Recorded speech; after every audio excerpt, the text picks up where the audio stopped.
Tinuldukan ng Sandigan Bayan ang 276 million pesos wealth forfeiture case laban sa pamilya Marcos at umano'y kasabwat nilang si Roman Cruz.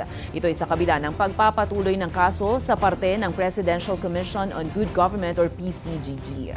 Sa isang 30 pahinang resolusyon na ipinalabas ng Anti-Graft Court noong October 4, pinaboran nito ang mosyon ng panig ni Imelda Marcos at nang yumaong si Ferdinand Marcos Sr. para ipawalang bisa ang kaso. Anila, inordinate delay o mahabang panahon nang nakabindi ng kaso kung saan maaaring nawala na ang ilang mahalagang witness at dokumento.